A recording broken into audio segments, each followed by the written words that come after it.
watch too much television, we overeat, we don't go out enough, and we don't have conversations because we're hiding in our room. I have no idea why that sounds like an adult. It really is only a child, right? Namaste. You're listening to the Sivana podcast. Join us on an exploration of Eastern spirituality, yoga philosophy, and conscious living for the new age. This podcast is a production of SivanaSpirit.com, the best place to shop for unique clothing, spiritual handcrafted jewelry, healing gemstones, and fair trade gifts from the Far East. Now, here's your host, Brett Larkin. Hello, Sivana family. Welcome back to the show. Thank you for being here. And we have an intense and exciting episode in store for you this week. We are speaking to Lauren Zander. She is the co-founder and chairwoman of Handel Group, an international corporate consulting and life coaching company. Her coaching methodology, the Handel Method, is taught in over 35 universities and institutes of learning around the world, including MIT, Stanford Graduate School of Business, NYU, and the New York City public school system. I've also experienced her coaching methodology firsthand, and I am a fan. Lauren is also the author of Maybe It's You, Cut the Crap, Face Your Fears, Live Your Life, a no-nonsense practical manual that helps readers figure out not just what they want out of life, but how to actually get there. She's spent over 20 years coaching thousands of private and corporate clients, including executives at Vogue and AOL, and she's been featured in the New York Times, the BBC, Forbes, Women's Health, Dr. Oz, Mary Claire, so many amazing places. And what we're going to be talking about today is that if you're unhappy with aspects of your life, it's your own fault. Pretty much. This takeaway, Maybe It's You, also the name of Lauren's book, is actually good news because if you're the common denominator of everything that isn't working in your life, you can do something about it. So this episode is really, really fun because Lauren's going to teach us how we can dream really big, how we can examine our inner dialogue, which many of us are maybe already doing in our yoga and meditation practice. And Lauren takes it way further. And she's actually going to show us how to make promises and consequences that get us into action around our goals. Again, very no nonsense. So before we dive into all her great learning, I want to remind you the two ways that you can support the show. Number one, review here on iTunes. Even if iTunes isn't how you normally listen to the show, it really helps get the show in front of more people looking to transform their life through yoga and meditation and makes a difference. The second way is to support SivanaSpirit.com by making a purchase. If you're into boho style and ethical gifts, if you're into yoga and meditation, you want to check out SivanaSpirit.com. They have beautiful flowy clothing and unique finds like Tibetan singing bowls, sage and incense, mala necklaces, everything you need to enhance your personal practice at home. And you can use this code podcast30 for 30% off your first order. All right, let's dive in. Lauren, thank you so much for being here. Welcome to the show. Can you tell listeners a little bit about yourself and what the Handel methodology is all about? Wow, what a big question. I'm 48, right? So I've been around for a while. So my background is in coaching. So I run an executive life coaching education company because we go into universities, we go into high schools, we go into junior highs, but we also go into big corporations. That's how I actually get paid. And we also do life coaching for individuals. Really, it's all about designing your life and being able to break into your inner dialogue and really understand yourself and why you do what you do, where it came from, how to forgive those people, and how to get on with really being thriving in your life, right? And you have to, we make you do a lot of thinking and work and teach you what's called personal integrity. So you keep promises to yourself that matter, so you're proud of yourself. So the method is deep and gets you to think about your whole life in a way that you're going to live your whole life. So there's so much juice to dive into, and I know you write all about it in your book, and I'm going to be sharing the book and all the details with listeners. But why don't you start by talking about this inner dialogue? Because the Sivana listeners all do yoga, right? Or they perhaps have a meditation practice. So we're maybe familiar with this idea of observing our thoughts or realizing that the voices inside our head aren't really us. But I know you take this a step further with the work you do. Yeah, I love the concept of meditation and yoga, right? Because it gets you to get present physically and start to separate from your mind, right? But and that does a lot to peace of mind or start to get you to actually feel better. But there is no getting out of your own inner dialogue about your friends, about your parents, about your body, about your future, about your career, about love, about sex, about we are locked into what we think about, talk about, and how we think about it and talk about it. And so when I say, boy, oh boy, do we got to break in somewhere, what we have to break into is into your inner dialogue with yourself so you can start to tell on it and see what it's doing in there, right? And most people never really know how to talk about what they're saying to themselves. And it's different than if you're in therapy, because this is also an evaluation of your happiness, right? So it puts it on you to really start to think about who you are and what's going on in that head of yours. One of the things I love about your methodology is that it's so proactive. And I think maybe this is a good time to share the title of Lauren's book with all of you. But it's called Maybe It's You. Cut the crap, face your fears, love your life. So it's a very stern but funny, lighthearted approach, because I think a lot of us in this yoga community, right, we're really on board with this idea of observing inner dialogue, but we're not so on board with this idea that there's investigative work that needs to be done there. We need to get kind of aggro and change things. So can you tell people about how you encourage them to name the voices in their head and turn it around? Yes. Okay. So first of all, it's not just go straight for your inner dialogue. It's first you go straight to figuring out your dream. Get what really matters to you in your own life up in front of you. And why we're doing that is it sets your own bar, your own bar for your love life, your own bar for your body, your own bar for how much money you make, your relationship with your family, spirituality. We separate out the areas of life, and then we ask you for what your dream would be if you were fulfilling on your life. So there's 12 areas, right, Lauren? I'm just remembering from the book. There are 12. Actually, there's 12 areas, but there really is a 13th area, which I think this community might appreciate. Ooh, what's the 13th area? Death. Oh, boy. I'm literally working on a piece about how no one really faces death. They don't face their parents' death. They don't face everything they have to say. They don't face money. They don't the amount we're like ostriches about our death is impressive.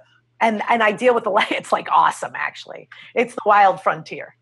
So listeners, if you get Lauren's book, the first step or the first chapter is really about how you want to write your dream, what your dream scenario is for each area of your life. And examples of some of those categories, Lauren, right, are family, relationship to self, community, spirituality, career, love, right, your love life, right? So fun and adventure. Don't forget that one. So what happens is, because remember, this is all about how to break into your own inner dialogue and why it matters so much, is so when you get your dreams in front of you and you dare yourself to really dream and lay it out, then I ask you to rate your current life against that dream. And then what happens is I ask you to explain why you gave it that rating, right? If it's a 6, and then we have a sense of humor, you're not happy. And then, but everything that's about to come out of your mouth that explains why you gave yourself a 6 in your sex life because of what happened, all of a sudden you land in your inner dialogue, right? Everything you're saying to yourself about how come you don't have what you want, is it men's fault? Is it the career's fault? Is it money? Is it your parents? So all of a sudden, that's first time I want you to start to hear your inner dialogue, because you can't get to that dream and believe this other crap or not sort out that other crap, right? We got to sort out what's going on in here that makes you a 6 in your life. And one of the most exciting concepts here for those of you listening, and why I was so excited about bringing Lauren on the show, is this idea that you write out your dream. And then basically it's the title of your book. It's why don't I have that dream? The answer is it's your own fault that you don't have the dream, which is a really big pill to swallow, because I think a lot of us, I mean, even in the spiritual community, we can think that, it just takes time to achieve our goals, right? Maybe we need to go on a certain meditation retreat or study with a certain teacher, or, the timing is not just right? Like the universe hasn't come together in the right way to make this happen. Again, Lauren, I don't want to put words in your mouth, but I think what you would say is, no, actually, if you don't have your dream, it's 110% your own fault, because you're speaking to yourself in a way and not taking actions in order to achieve that dream. Am I on the right track? Yes. So if all dreams do not come true, but they especially don't come true if you don't believe they're going to come true and you're tracing them like a mother effer, right? And you mean it, right? Whether it's you want love, I didn't say you're desperate, right? You want to find a soulmate, you want to have a baby, you want to have a house, you want to travel, you want to have a book, you want like anything you want. There really is a way to it. And if you don't believe that, then you don't believe that. I believe that, right? I really do believe in every single last one of us. And this is huge too. Like in the beginning of the book, you say most of us aren't even clear on our dreams. Like we're just kind of going through life on autopilot without a clear vision for what we want in these 12 areas. Well, I honestly blame, cutely, education. Like there is no language. Like the very language that I'm coming up with in this book, how to talk about what's in this unsaid, right? There's not like, oh, I've been doing these exercises since I was 11, right? There's no language. There's no question. This is not something people talk about or are taught to talk about or think about. People don't deal with lying. They don't deal with their parents' sicknesses. They don't deal with money issues. There is no forum where people are learning how to really be responsible, accountable, happy, right? Because there's no one's going to talk about the dark, creepy stuff going on with ourselves and sex and our parents and their unhappy marriages and money issues, right? So because there's all this taboo, the language of how to really develop a human just, I think, doesn't exist because no one wants to talk about it. Yes. And what I got from reading your book was that like we abdicate responsibility for our own lives in so many ways. I mean, that for me was a huge wake up in the first couple chapters, is that if you don't have a clear dream in these different areas of your life, what do you do? Dreaming. It's kind of like you're asleep at the wheel. And then once you make those dreams, and then you have lots of great tips about how to write our dreams and how to actually dream, because that's another skill that I think we're not taught in the traditional academic curriculum, right? But once we have that, then we have to really, it's like we don't want to write the dream because all of a sudden then it forces us to kind of see how far we are from it. And then we kind of would have to get our butt off the couch to make this a reality. We certainly would have a lot of feeling, right? So you want the body, you're jealous. You wish your body looked like X. Right? If you never answer the question, what's your dream, right? Because you know what your dream is, right? It's what you're mad that you don't have, right? Which is even more disturbing because that's the same little head of yours that's avoiding and making you deal with it all the time, right? Makes you feel bad all the time about your butt, right? So if you dream, then you have to do the work. And then that's where the real rub comes in. Like you're not willing to get out of bed 30 minutes earlier. And you don't even know what it would be like. Right? You think you hate it and you've never done it for 3 weeks in a row, right? You don't even know what you'll say. And then, ready? Here's the beautiful kicker, thank God, but yoga people would know this, is that it feels amazing. But it's no different than getting on dating sites or having those hard conversations with friends. Like everyone's scared of what they're scared of and avoiding it. And where it's located to start to see why you're avoiding it is in have a dream and then see how come you're stopping yourself from going after it hardcore. And I really want listeners to get this because it's really profound and really cool. Can you give the listeners like a practical example? There's so many in your book of different people who are going through this work, but can you give an example of someone who like has a dream, they're not at the dream, and then what they're supposed to do in terms of their inner dialogue and actions in order to get their butt off the couch, as we're saying? I could do one in love life. I could do it in career. Get me pick an area. Maybe relationship to self. That's a really hard one, but we have, a yoga group here, but something along those lines, or maybe career, something like that. So here's an example, okay? Recent, really, really gifted woman in a field where she's supposed to be very healthy, right? And is, compared to 99% of the planet, but to her own self, 8 pounds overweight. Got it? And if she could forgive it, right? Like if she could get over it and never have that thought, then she really looks wonderful, right? Like many people would scream, you're crazy. Okay, you got me? But she's an overachiever and it isn't being sick. It's just really her truth. So it's a little disturbing, but it's been 2 years. Do you understand? It's been 2 years and that's a client along with a bunch of other things going on in her life. Okay. She's not making the money she wants to make. She's doing good, but it's all about 8 pounds over. Does that make sense? Like of unhappiness that she's carrying. So here's what happened. She even has the audacity to think that she's really mostly good. You understand? Like, I'm so good, and believes that nothing's worked for those 2 years, no matter how hard she's tried, right? And so she's really full of it and sad and actually thinks, needs to go to the doctor for her thyroid, right? Or something, right? And then we put her in a daily promise of exactly what she's allowed to eat. She gets to eat plenty. No one feel bad, but it's all clean as a whistle, right? And guess what? She starts losing the weight because someone's watching every little bite. She doesn't get wine. And then guess what? She gets incredibly happy, right? But along that way, she got to hear the little voice in her head yelling that it's not fair. Like she would yell over other people's food. Like, look at them. They're skinny. Like the amount her inner dialogue was comparing herself to everyone in the room because of what they got to eat. And then she was competing for food. She figured out how crazy she was. And you have 2 names for this type of inner dialogue that I want you to share with everyone. So those of you listening, it's like, okay, we have this inner dialogue sabotaging us, but we're often not aware of it. What are some ways, Lauren, that you suggest people harness this inner dialogue and see the role it's playing? So for a couple weeks in the method, I will have you, if there's a voice in your head, right, against your diet, against you meditating, against you really dating, going out at night, whatever you wish you were doing that you're not doing, right? So what happens is that you trail your own inner dialogue when you make a promise. You promise you're going out 3 nights, you promise something, and then you have to trail your inner dialogue for the diet or whatever it is. And what you will find is that voice in there reminds you of someone or something, right?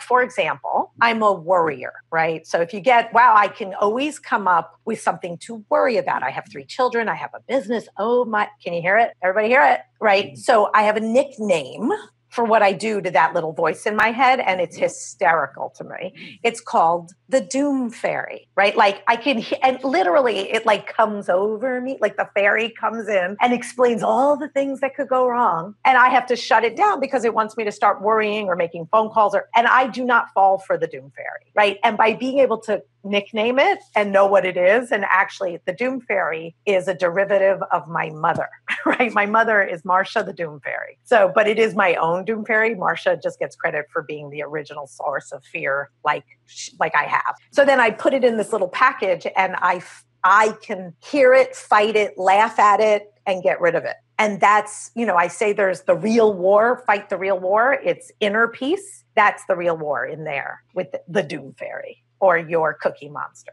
So it's sort of like we name or find a name or an angle for these different voices in our head so we can name them instead of reacting to them when they come up and maybe see the comedic aspect of all these different voices.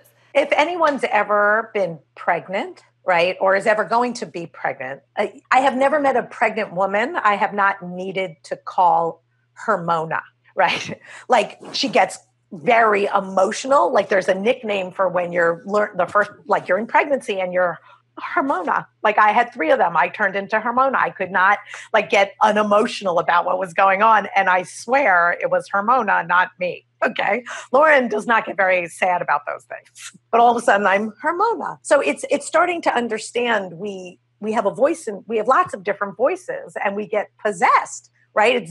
It walks you downstairs to go eat potato chips at 10 o'clock at night because you're mad at your boss, right? And why are you running? That was from 2 weeks ago, right? You're using it for chips. And no one knows that level of intimacy with their vices or anything you're doing that you wish you were doing differently until you get those dreams ahead of you, in front of you, and start trailing your inner dialogue, because we're going to also make you make promises, what you're going to do to support your dreams happening. And then you really need to know all about your inner dialogue. Okay, so I'm going to pull this back into a practical example because, again, I really want to make sure everyone gets it. So let's just use a really simple example of I want to meditate every day. Or actually, better yet, I want to do yoga and then meditate every single day because everyone in my community, in my world, this is like a goal of most people. But there are a lot of excuses as to why people can't do this. So if that's my dream, right, I want to have this spiritual practice where I wake up and I think one of the first things you'd tell me based on what I read in your book is that I should get really specific, right? So it's not enough to just say, I'm going to do yoga and meditate every day. I need to be really specific and say, I'm going to wake up at 7 a.m. during my baby's morning nap at 8:30. I'm going to do a 60-minute Kundalini Kriya for raising energy, followed by a 10-minute meditation that's, pre-selected. And I'm going to do this every single day. So I'm really specific. Now the inner dialogue starts coming in, right? Well, that's saying, well, we do one more thing. Oh, okay, good. If you're not reliable for keeping that promise and you really want to keep a promise, you would put in a consequence. Okay, so I'm promising myself I'm going to do this every day. And if I don't, I have to... Some version of, something that would be good for you, but would sting. Like, so many people take away Instagram and Facebook at night. Or I really liked you had the idea of like donating $20 or a certain amount to the political campaign that you don't like or to something like that. Many people just throw money out their window or just drop it, right? Like, so you don't know who's getting it.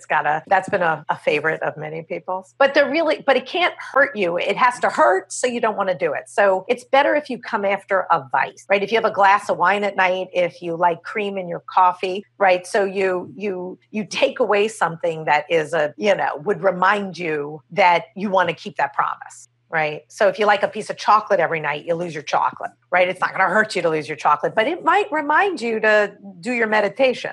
Make sense?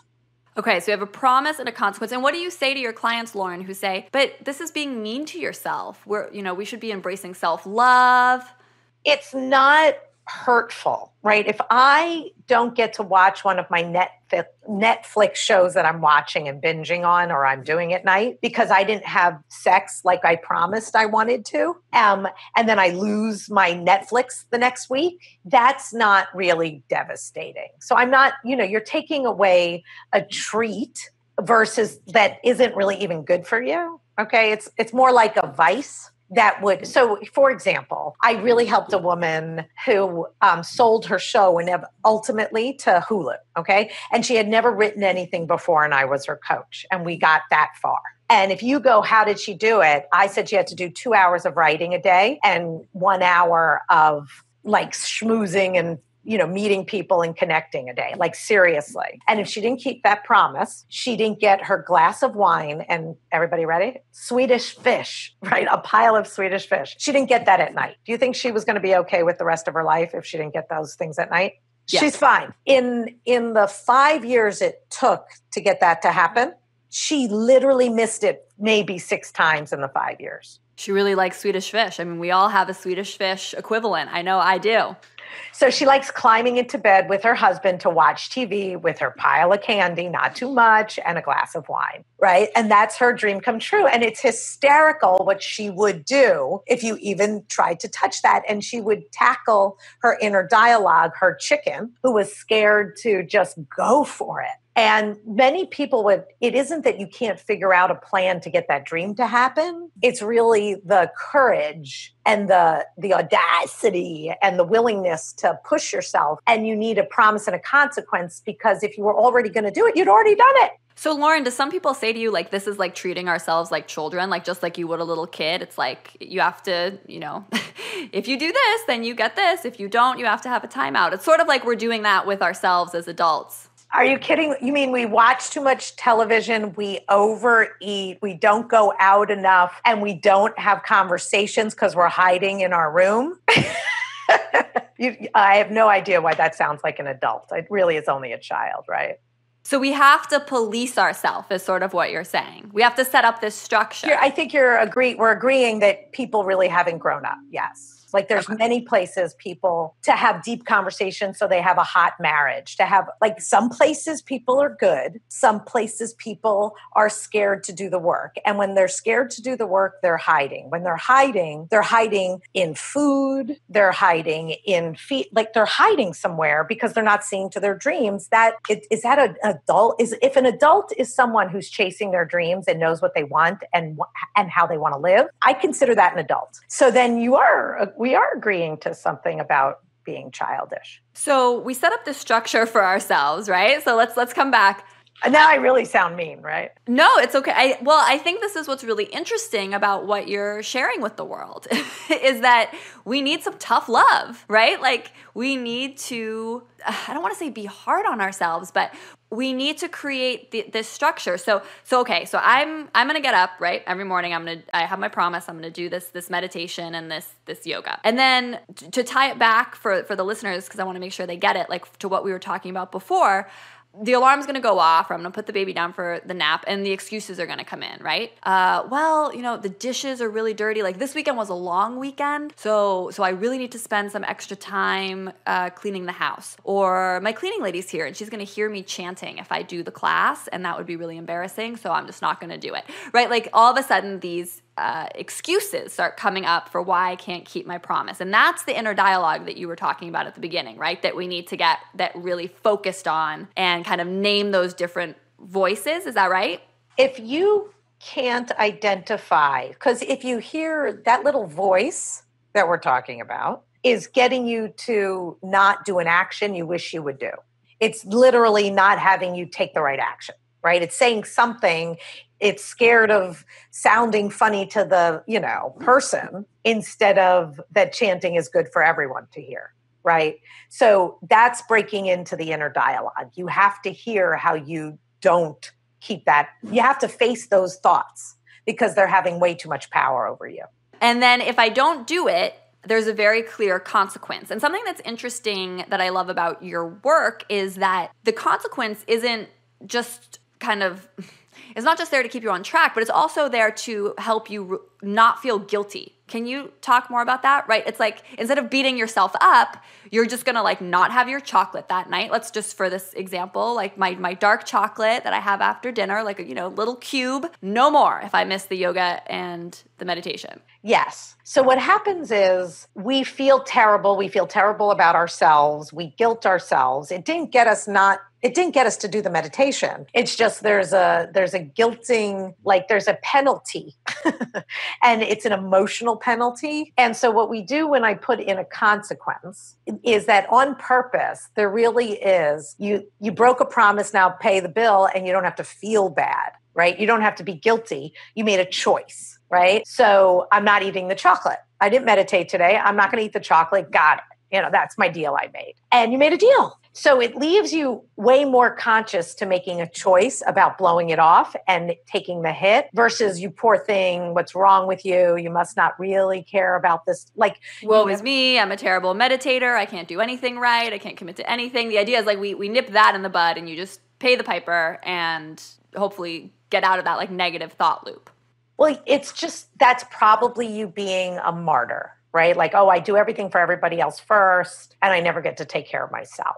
And so that's how it keeps looping, but you never hear the inner dialogue, never really actually butting in and doing it. And what do you say to your clients, Lauren, who say, well, this is going to be exhausting. I'm going to have to make, because I know in the book, it's not like you just make one promise and one consequence. It's usually like you're dealing with, or you encourage people to deal with an area or two of their life at a time and actually make a couple promises and consequences in order to get them into action around their dreams. So what do you say to people who are like, well, Lauren, this is going to be exhausting for me. Like, how am I supposed to keep track? And I think this is another good thing to ask you. What if I actually don't do it? Because you tell people that they should tell other people that they're doing this. Can you tell people more about that?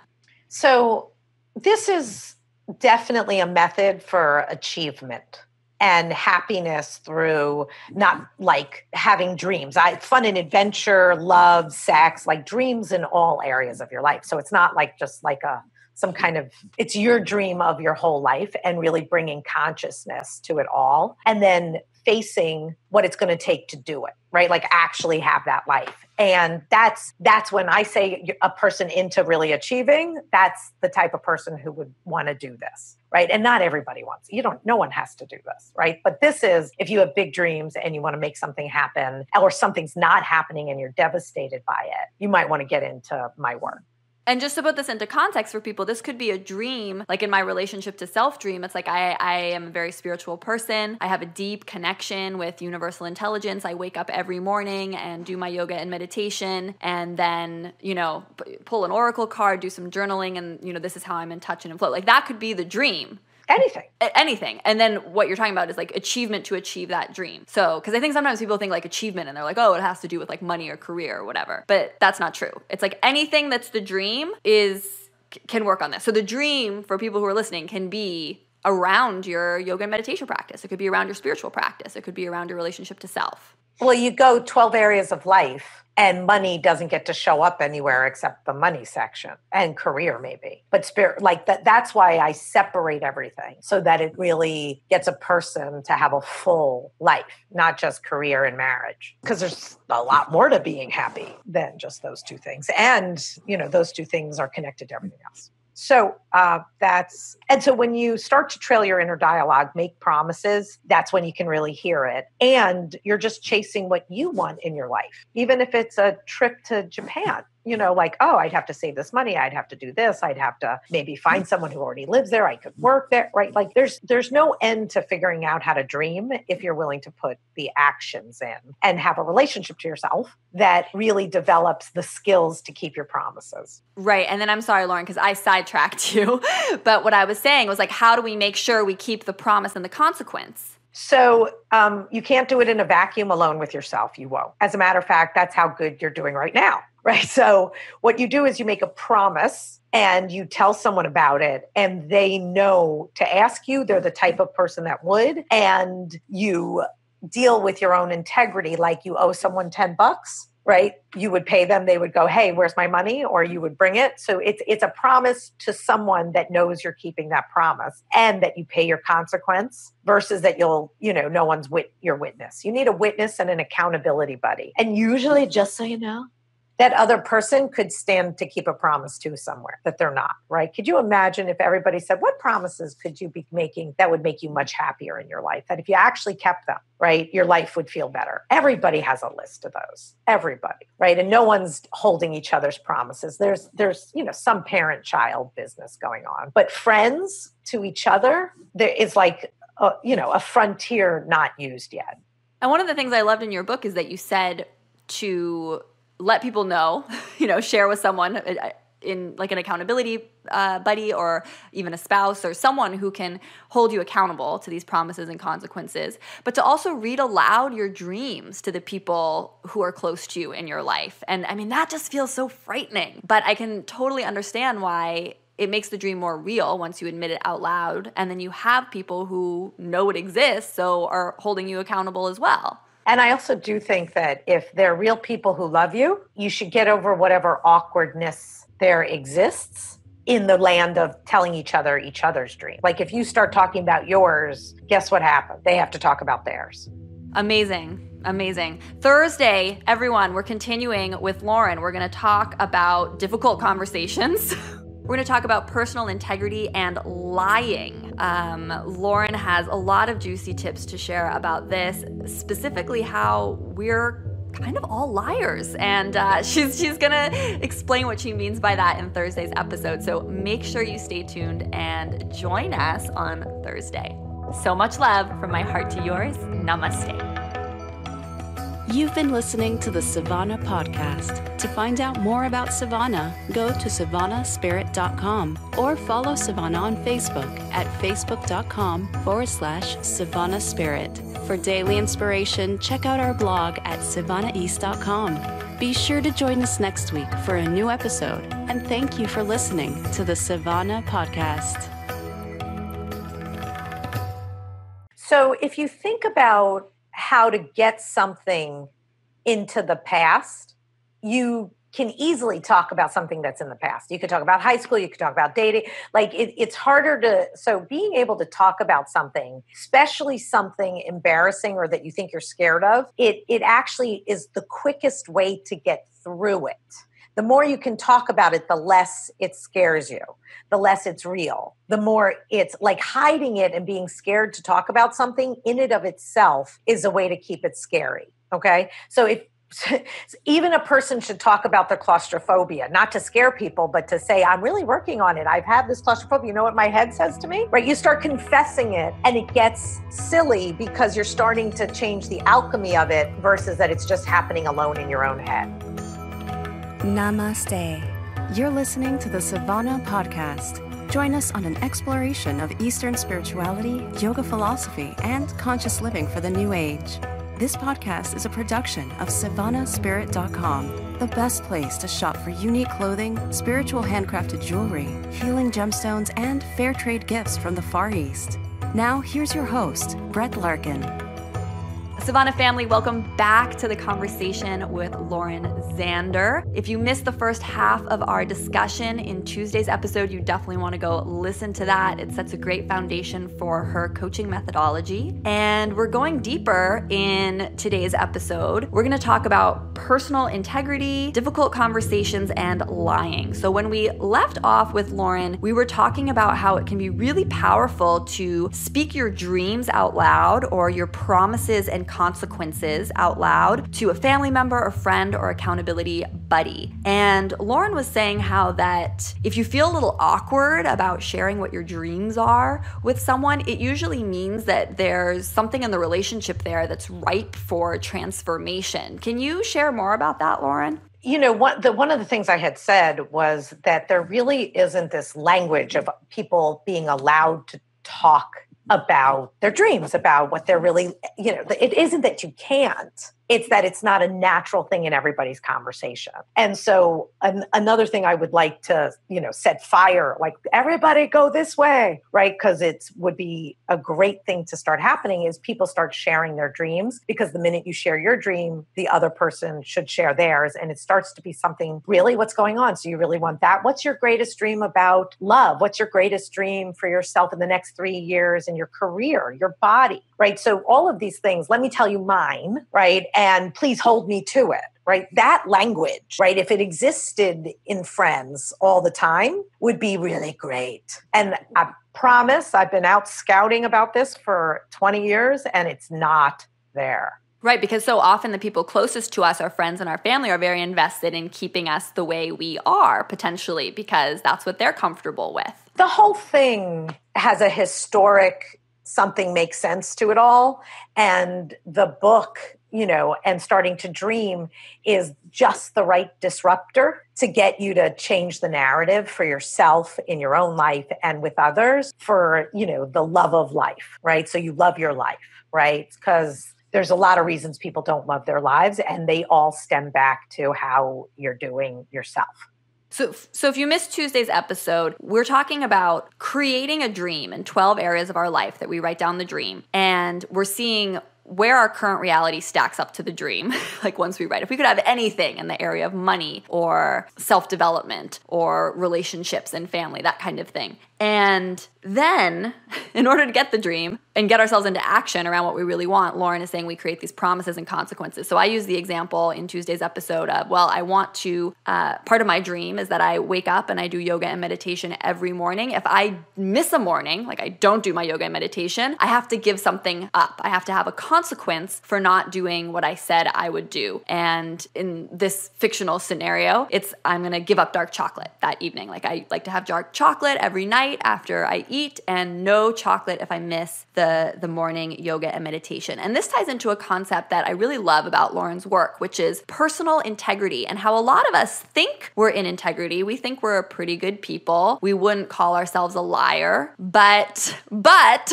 we're actually mistaken. Yes. So people wish that integrity was a noun. Like I have it. Like I have a chair, I have integrity. But integrity is a verb, right? It's like, did you go running today? If you went running today, right?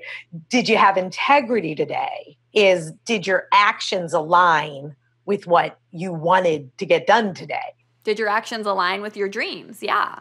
So, and then either if you're doing it and you know what you're doing and you're following it, then you have personal integrity. And if you're not, you don't. In which case you need promises and consequences so that you develop your personal integrity. So you're fulfilling on that area that means so much to you. I think a lot of people think integrity sort of just is the same as being a generally good person. Right. It's like I just am or I'm not. Right. And you're saying these two things are very, very different. Like if you are not in integrity, if you're someone who, even if you don't admit it out loud, but you're someone who wishes you could sell a TV show to Hulu, like you said in that other example. And I secretly wish that I could, but I'm staying in my boring, safe job and I'm not even taking the time to write, make contacts or network, then I'm actually out of integrity with myself. Is that right?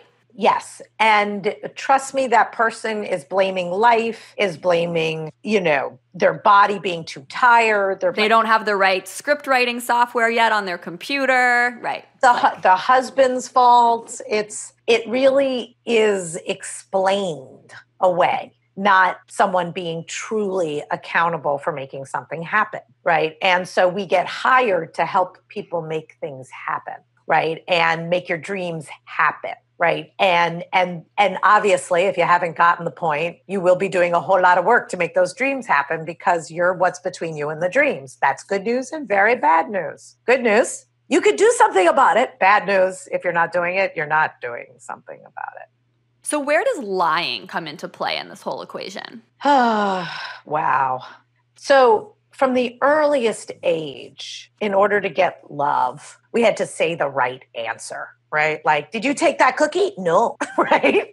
I don't want to get hit. I don't want to get in trouble. And that's my sister. And I'm like, from the youngest of age, lying was actually intelligent. Right? If someone says, am I fat? You don't say yes. Okay? Even if you think it. Right? So there's this, don't tell your father. Right? Don't let mom know. Like from the earliest of age, keeping secrets, what's private.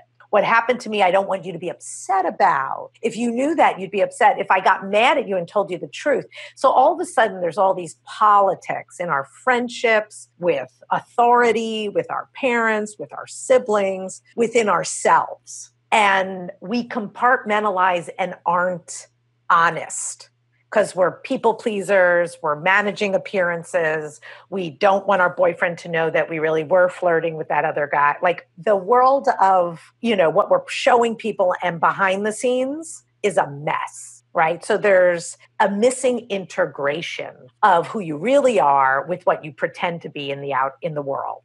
And that makes us liars. And then because we're liars and have been lying, or, we don't know what really happened in lots of places because we never went and asked. We never dealt with it. We never dealt with a lot of stuff, right? There's this list of what I call haunting memories where a person has never dealt with a whole bunch of things. All of those things, right, where you're going to the grave with it. You'll never discuss that with your mom. You'll never tell anybody that happened at your last job. The Me Too stuff, right? There's a world of people hiding information, and all of that to me are ways we lie. So a lie is an omission of information as well. Yes. Oh, like if I don't tell you where I was today, or if you say, how was your day? I'm like, oh, it was fine. Right. But really, I'm having an affair. Okay. Right. And you're my best friend. Right. Or whatever. Right. There's some reason I can't tell you what I'm doing, but you didn't really ask, and it's none of your business. But if that person found out, they would go, holy crap, you're a liar. Right. So we grow up needing to do this to some extent. It's just conditioned. I think the right word I've ever heard was domesticated. Domesticated, right. So then how do we reverse this? I think this is when I get a client to finally get a sense of humor that let me tell you the funniest, worst lies I've ever heard, right? Like the amount of lies I've collected over the last 20 years that I finally got people to reveal or laugh about, even my own parents. You want to hear a funny one? Yes, definitely. It's so funny. So my parents are modern Orthodox Jewish people, okay? Which means that you're not allowed to cook dairy and meat together.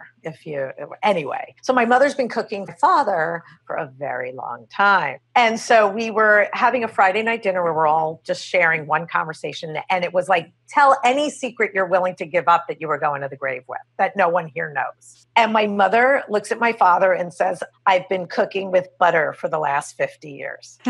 Do you understand? So everything he thought was kosher wasn't, right? And it tasted better. Like she made it better, right? And it was like the whole family like screamed that she would do that. Like she just would do that, right? Like, and then finally confess it was just howl worthy. So people have the smallest, funniest ones, but she's always a little guilty, right?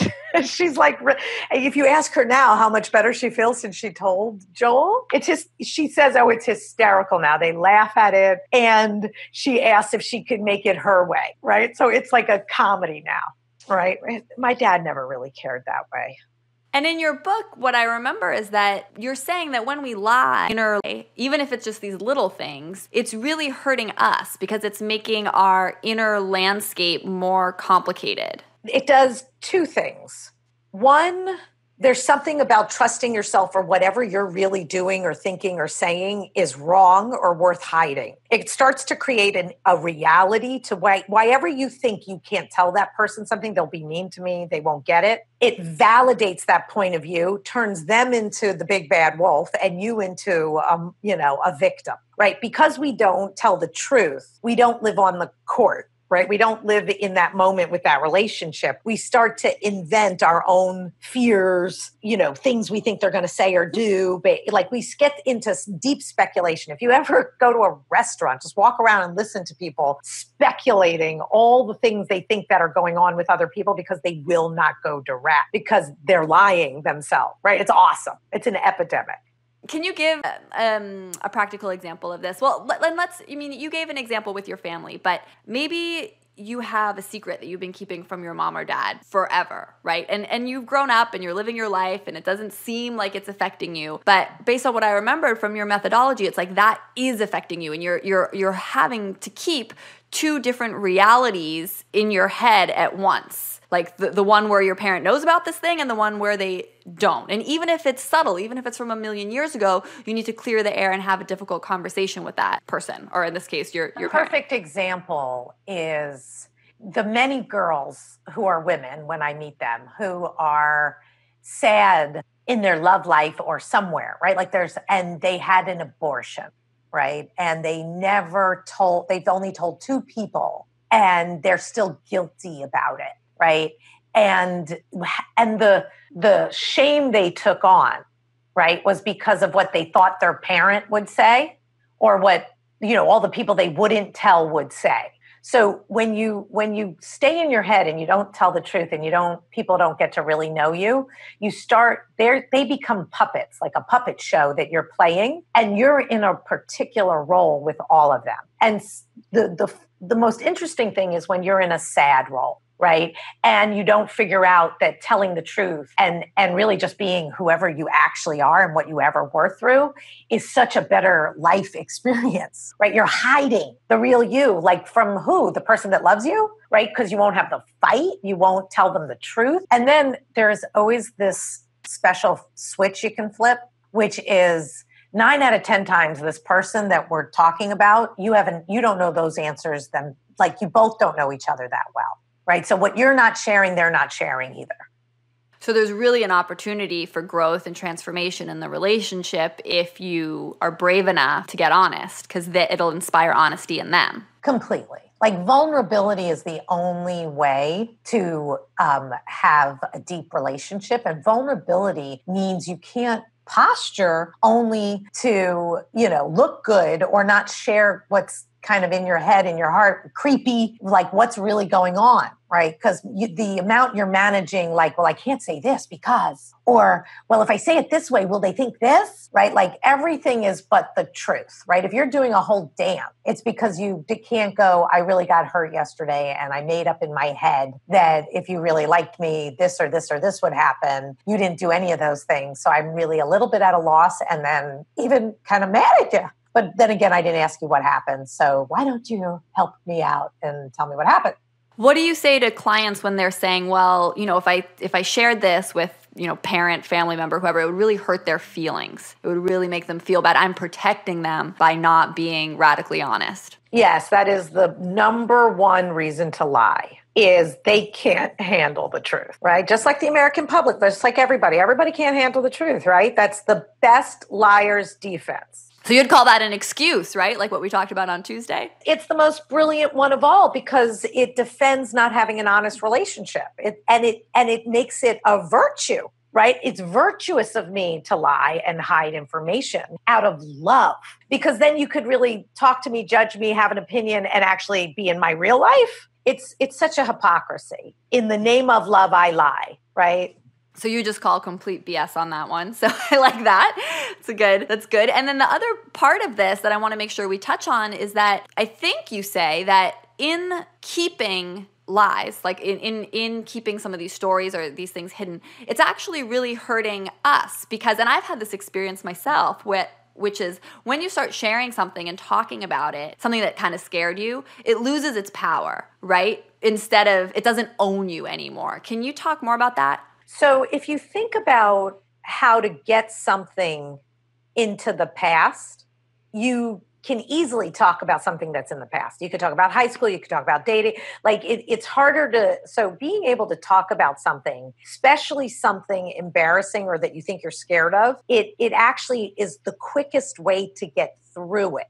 The more you can talk about it, the less it scares you, the less it's real, the more it's like hiding it and being scared to talk about something in and of itself is a way to keep it scary. Okay. So if even a person should talk about their claustrophobia, not to scare people, but to say, I'm really working on it. I've had this claustrophobia. You know what my head says to me, right? You start confessing it and it gets silly because you're starting to change the alchemy of it versus that it's just happening alone in your own head. Does that translate? Yeah, and the experience I've had also when sharing some things that seem really dark and really scary with other people, they're like, oh, yeah, I've gone through something like that. Or, it's like this reality check where all of a sudden you realize, whoa. Because to bring it back a little bit to yoga, I think once we're in that place of keeping a secret or, as you say, lying, we sort of become a silo, right? Instead of realizing that we're just like everyone else, it's like all of a sudden we're special, right? Like we're in this unique situation and we're different from everyone else, and therefore no one can understand us, and it spirals into this whole thing. And then when you start sharing some of these closeted demons or scary stories or things that you've wanted to sweep under the rug or been sweeping under the rug forever, all of a sudden what's echoed back is usually that many people have experienced the same thing or can totally relate. That's been my experience. Yes, absolutely. It just lets it go into the past. It lets it become normalized. First, it'll be scary, and then it'll get more and more normal, and then it'll be no big deal. So I'm going to encourage everyone to check out Lauren's book. We're going to put the link for it below the episode. Maybe it's you. But Lauren, to wrap up, I thought maybe I could ask you some questions that people who have the book or when they do get it, some things they might be struggling with. One of them I thought might be, because one of the things Lauren says is to write these dreams in all the areas of your life. So I wanted to give some common, I'm guessing resistances that people might have. What do you say to people when they're like, well, Lauren, I'm way too busy to write a 20-page document with the dreams for every area of my life. I mean, I'm like running a company, or I'm running a yoga studio, or I have a very busy, full schedule with meditation and tons of other stuff. Like, I just don't have time to do this kind of like paperwork, basically. So if the real sales pitch for why take the time is because once you actually, if you think about any human, like you knew what college you wanted to go to, you know what city you want to live in, you know a career you wanted to have. Like if you really think about humans, having a dream or really, really knowing what you want doesn't mean you have to like write it every week, right? Like, so how, the one big time I wrote down my dreams and really took the time to do this work, I actually like to write my dreams every year. Like I do it once a year, but once I got them back in the day when it really mattered, that was it, right? I only need to change them if I need to change them. So they create so much of, they honestly create a vortex of getting conscious to what's most important that you want your flow to be, right? If you open up your mind and see your own barriers and really see it in throughout your whole life, then you don't, it's not about fixing everything all at once. It's about getting a whole macro perspective on it yourself, right? And so this book will change your life if you actually do it. What are we talking about? 30 hours over 6 months, right? Of time with yourself. That's like 2 seasons of a Netflix show, everyone.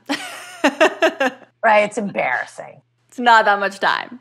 But if this really is for someone who wants to really do that kind of level of living, right? So I do not belong with everybody. I belong with someone who's dying to kick butt in a way that they really want to, they get that they're missing personal integrity. They want to make the right promises. They want to learn how to have fun, going for the run, right? And figuring out how to change your mind's narrative to make sure you're dating and doing it's so much more fun if you want this level of mastery. But if you don't, I hear you.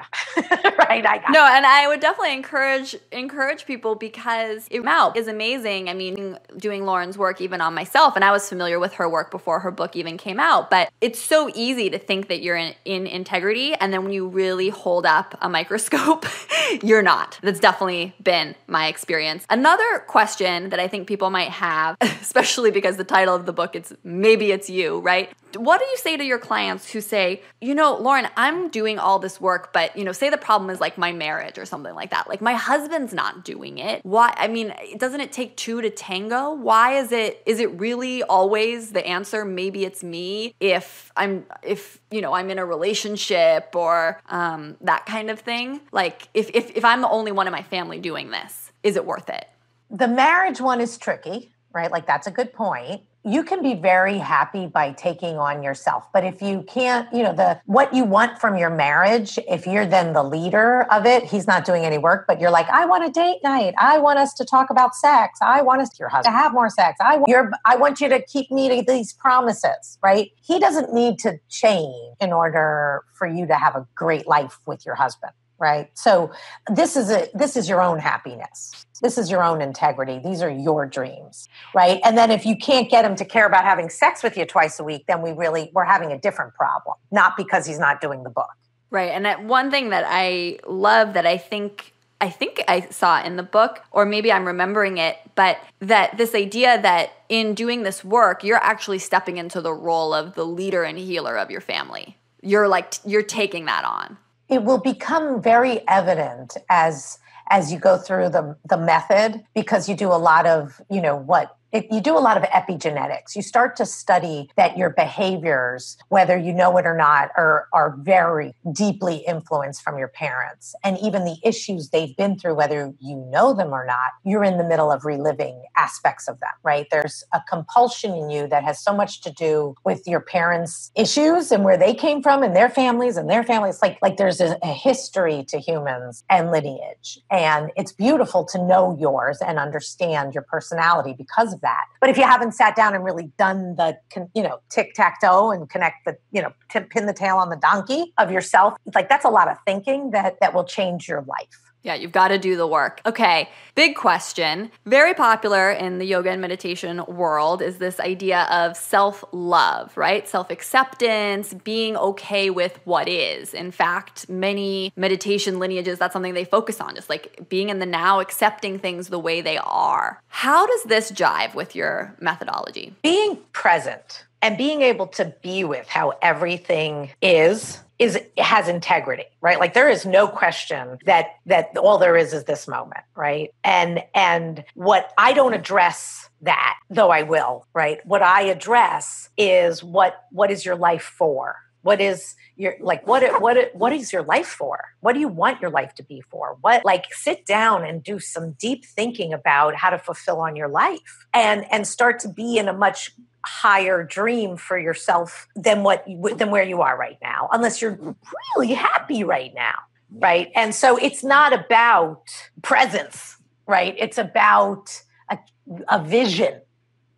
Yeah, what I feel like I almost hear you saying is that ability to sit and be present with whatever is going on without reacting to it. I mean, so many of the wonderful things yoga teaches us, that's sort of a different skill set. I mean, that's a great skill set, but it's a different skill set from the one you're talking about in your book, which is more of the skill set of how to have a vision for your whole life and take action on it in a day-to-day way. And really deal with your personality, right? You have a personality and you have visions, and there are real ways to get money to have the life you really want, including meditating, anything you want in your life. And if you want peace of mind, right, and you want a really, aware body, that is meditation and yoga, right? Like that's an area of life called your body, right? But what does that have to do with money?